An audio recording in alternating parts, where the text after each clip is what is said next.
Ladies, gentlemen, and disappointments. We are coming to you live from the Woman Caves in New York and Connecticut. My name is Leslie. And my name is Melissa. And we are Verbally Disastrous.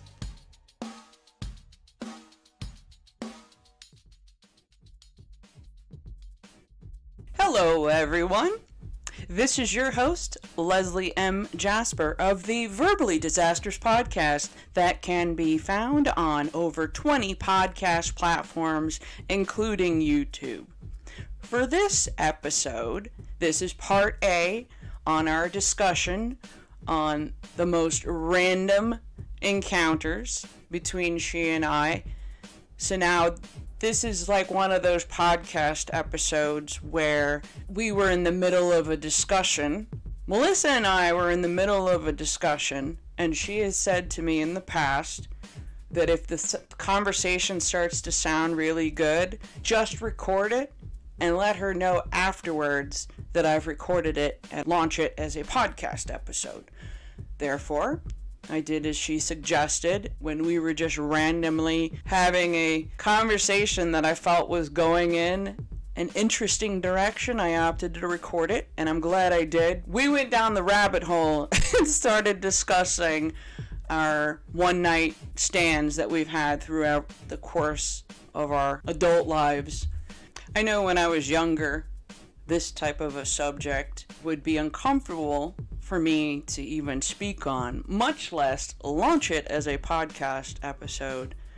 I'm glad that as a woman in her 40s, that I don't feel that same sense of cringe or feeling uncomfortable as I would have in the past. I believe this is an honest and humorous conversation, so I figured, why not share what we were talking about, and you can make up your mind whether or not you think it's disgusting or funny. I'll let you be the judge on that. I can't say that I have had a tremendous amount of one-night stands, nor does Melissa say that. However, when it does happen, say during a 40-year or 50-year span of your life, I feel like it's bound to happen because you're going to encounter someone where you just decide to throw caution to the wind, say, fuck it, alright, let's do this. Even with the thought of, I will never see this person again, sometimes it's for the better. I would imagine that the only thing good going on in that situation was the horizontal mambo, so to speak. When we're coming into part A on the discussion, I'm explaining to Melissa about a one-night stand encounter that happened in the back of a car. I'm explaining to her this conversation, and this is how we went down the rabbit hole of discussing one-night stands. There is a part B on the discussion, so let's check out part A. Come on, let's take a listen. I'm looking at my list, and I can't remember. I did tell you about the dude messing with him at the White Plains. Yes, you told me about him in the car. Yeah. We drove up to, like, North White Plains. I don't know what it is, but that's what you can name that podcast. Truck fucking. Truck fucking. But it's not truck fucking, it's Nissan fucking. Well, it's a CRV. No, it was a rental car. It was a Nissan Sentra. So you're like trying to dig, you're in the back, it's narrow. Sentra fucking. Yeah, it's literally like trying to, what's the width on the back of a seat? 4.5 feet? Maybe 5 feet tops? I don't know, girl. Sounds like a problem. It's like an improv thing.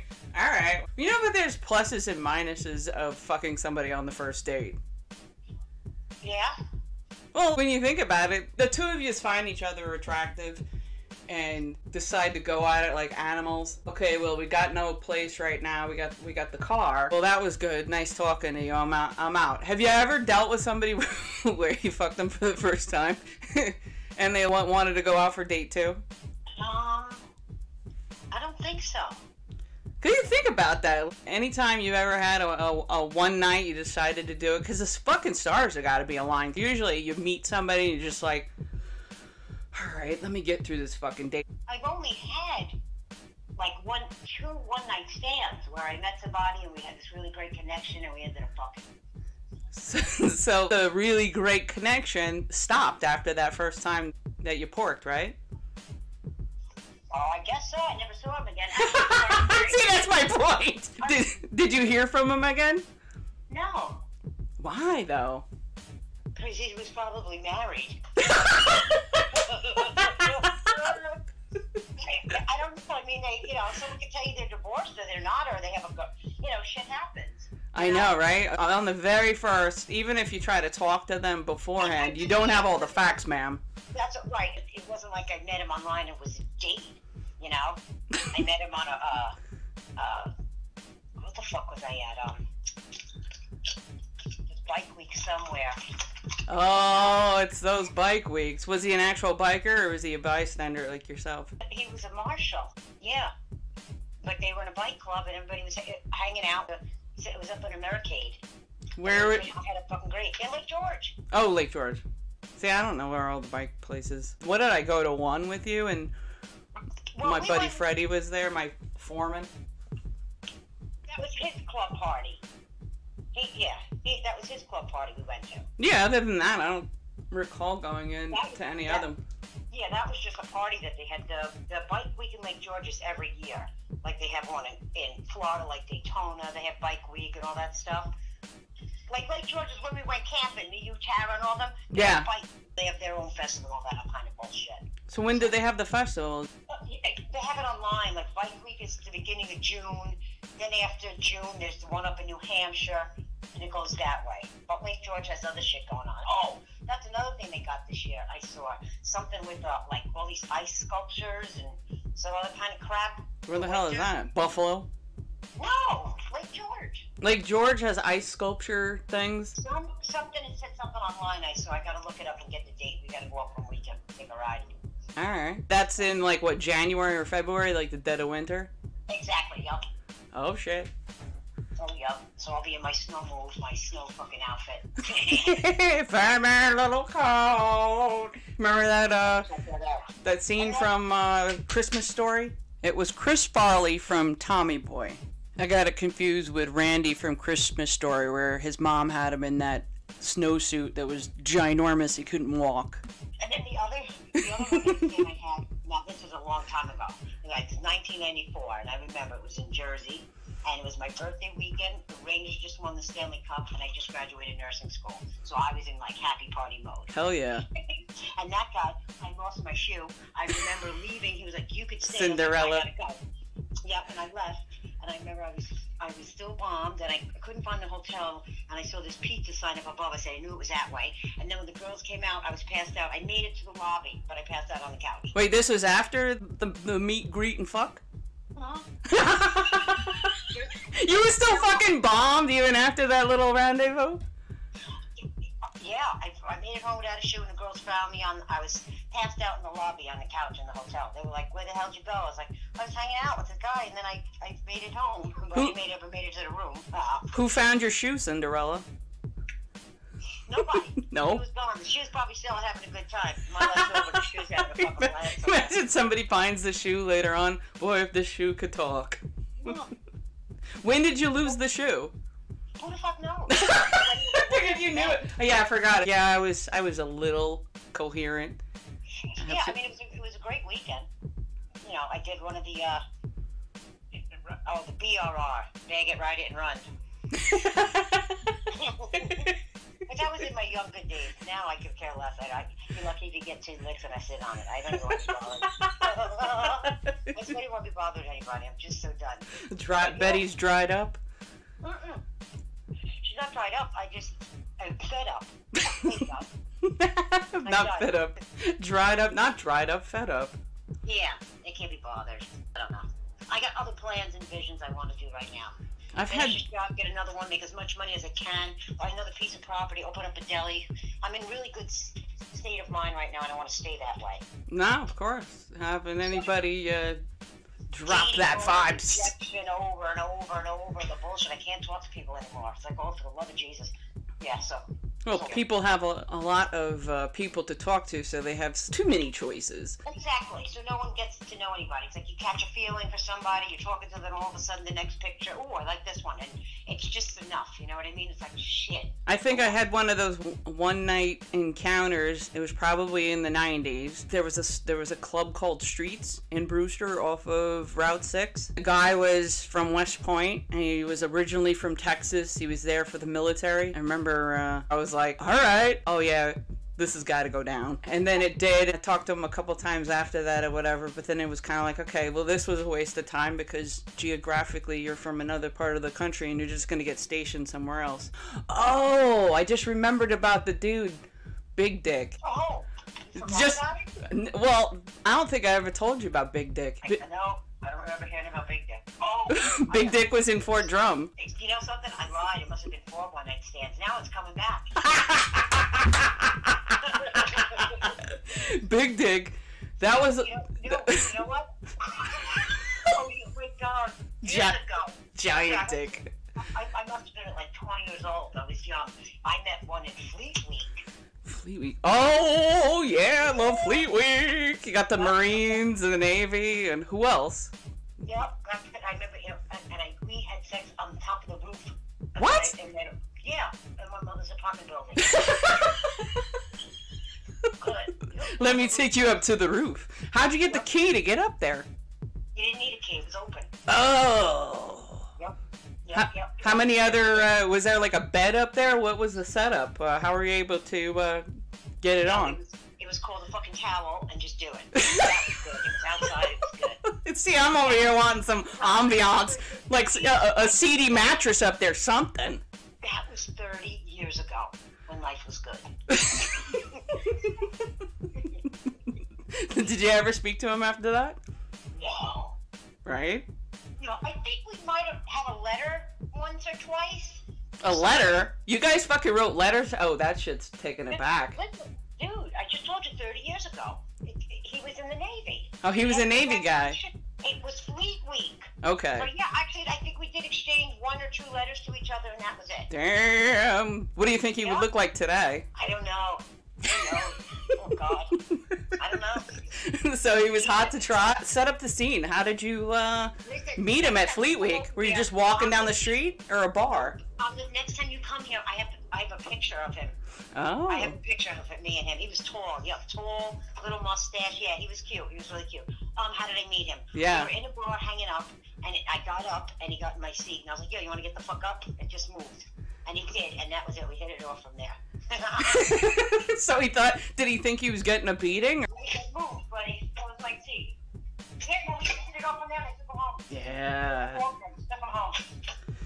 I had the encounter. I met halfway with Big Dick. That's his nickname, right? So, meet up. And I'm like all nervous about this shit because this isn't shit that I do. Like, show up and meet in a fucking random hotel, like halfway between New York and, what is it, the Canadian border, right? So we meet up. And I'm like, okay, I'm going to need a couple of drinks. This isn't something that I could just walk in. It's different where you guys, like, meet up at a bar and go back to the place, go up to mom's roof and get it on. Versus you're talking about it online, then the two of yous meet up. Okay, well, we need to, like, work our way into this, so had to have dinner and drinks. I think I tried to mainly focus on drinks. That was Plenty of Fish. I don't even fuck with Plenty of Fish anymore. This is like a 10-year-old experience. Yeah, roughly 10-year experience. Now it's like, okay, I'm ready to go back to the room and do the deed, right? I didn't even look at the package ahead of time. It was just like one of those throw you on the bed. He's like, you know, I got something in the heat of the moment. I'm gonna send it in. It was like, holy shit, it's like almost going out my mouth. Oh my God. It was one of those, and I want to say hung out, and it was like a couple more times, a couple more rendezvous with Big Dick. The next day, I think we went to the diner or something, was eating something and imparting ways. I like trying to have a conversation with him, and the whole time I'm like, oh, my insides are sore. Oh God. Have you ever had one of those experiences where your insides are sore? No. No. I had where like my legs were sore. I don't think the inside. It might come to me, because it already came to me how I had another one night stand that I forgot about. So it might come to me. The older you get, it's like those are tucked way in the back folder, the back file cabinet. You gotta shake the dust off. Yeah, that's how your mind works. So Yeah. You feel total whore. You forget about it. Yeah, the whole association. I had a fucking moment years ago, and I actually traveled up to Foxwoods. This was the 90s. And there was this kid, we're both kids, who am I kidding? He was in the Canadian military, and fucking fine as hell. Met him on the dance floor at Foxwoods. There's like a nightclub there. I was with these two guys that I worked with on my second job, and hanging out with the guy, trying to talk. The two guys who were the ones who were gonna drive me back were fucking lingering the whole time, cock blocking the shit out of that. So I remember wanting to hang out, but then I'm like, okay, then I have to figure out my own ride back. It's not like they weren't encouraging me to hang out with other people. They were always lingering. So we did write quite a few times to us back and forth, because that was the old days. We used to have to write letters. I remember getting a couple postcards from him. I don't even know if I still have them. It faded out because it was like, what are the odds of connecting again, I guess? He was going in the military, but he was fucking fine. Oh my goodness. My goodness. I remember dancing with an Asian guy in a nightclub, and I went with a couple of Colombian friends. It was practically humping the motherfucker on the dance floor. We were dancing to Freak a Leak. I was not normally attracted to Asian guys, but I was like, dude, I'd totally take this motherfucker home. So did you? No. It was another one of those where I was riding with other people. He, like, shook my hand and thanked me after it was over, but... He shook your hand? Yeah, it was like one of those hug kind of thing. Yeah. Oh, man, that's not... He might have been gay. But he might have been. Who knows? Who knows? Some will fucking crazy. So you only remember two encounters? I could have sworn you talked about another one. No, I just told you 3. The sailor guy that I forgot, that was a long time ago. Sailor then guy. It was the Lake George. Lake George. And the Jersey. Jersey. Oh. At least I kept everything out of home. Like, you don't shit where you eat, you know what I mean? I'll never see these people again, so that's a good thing.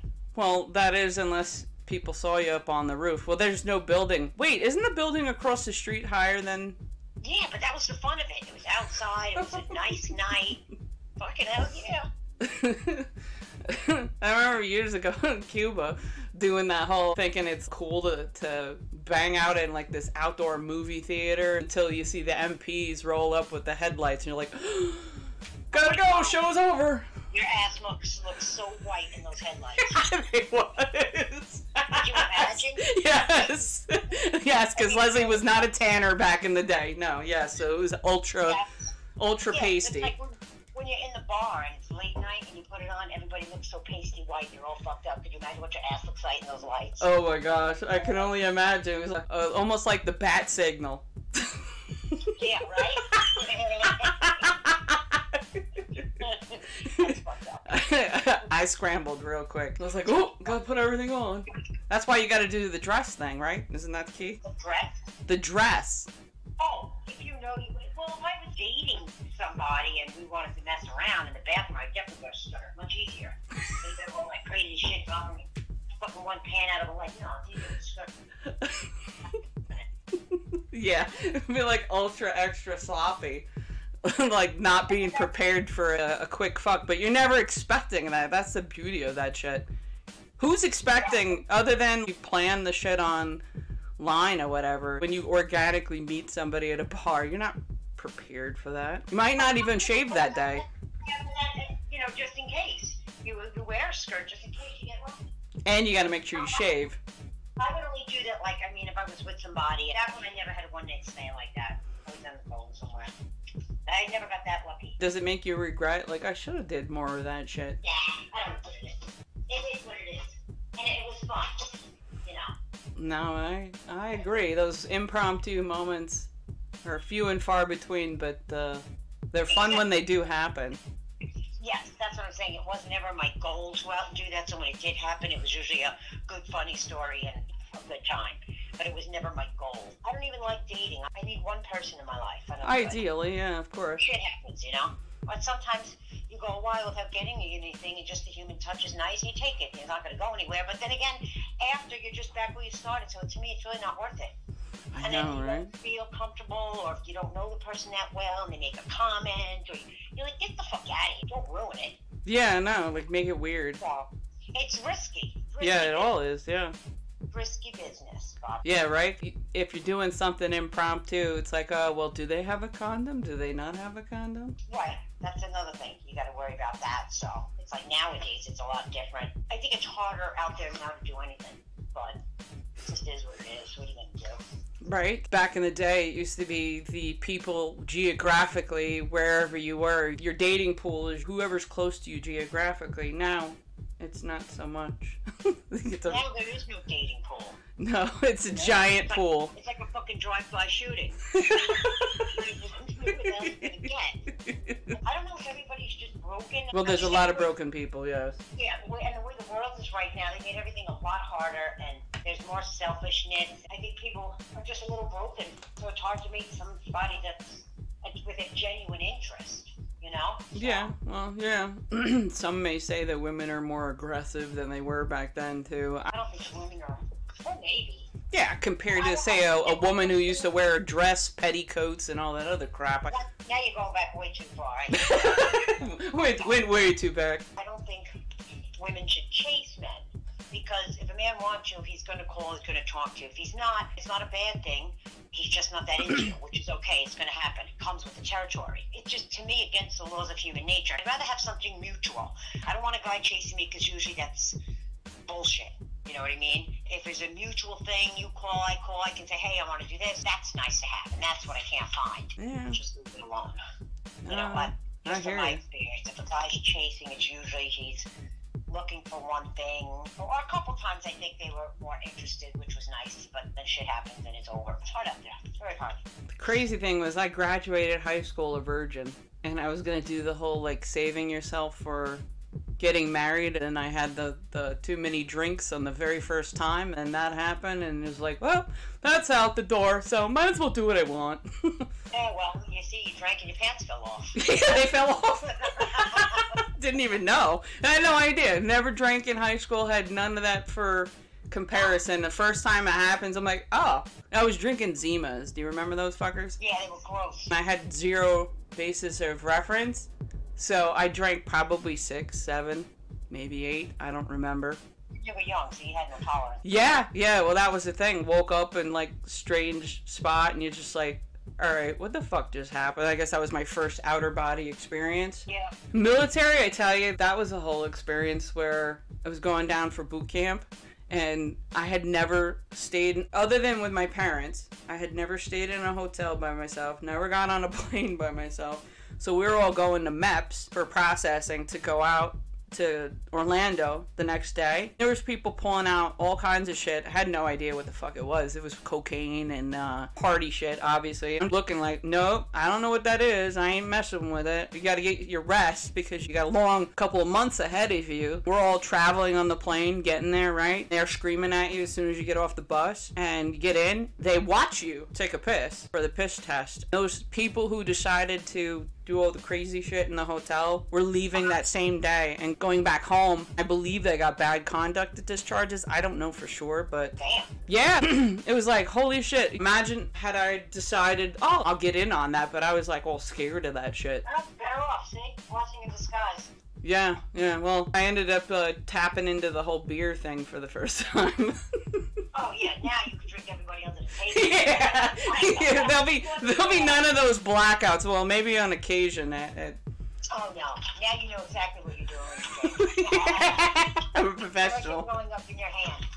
Yeah, I'm usually like to try to keep the unless I'm with people I trust. Right. I was very shocked that you got that fucked up that night because you could hold your own. I was like, no way. Yeah, I got bombed. that was when we were home drinking. Yes, exactly. So it wasn't a bad thing, but oh my gosh. Yeah, that was a mess. I'm glad I locked the screen door because I knew you were going to try to get out. Run, Leslie, run! I'm gonna run down the fucking hill and break my neck.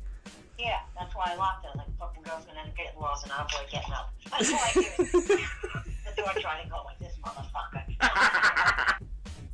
This wraps up Part A on the discussion that Melissa and I are having about our most random encounters. If you appreciate the content and would like to listen to the latter half of the conversation, head back into the podcast platform of your choice and look for Part B. I thank you for listening to this point. For more information, head over to my website at www.constructiontales.com. I wish you a great day. Peace out, Cub Scout.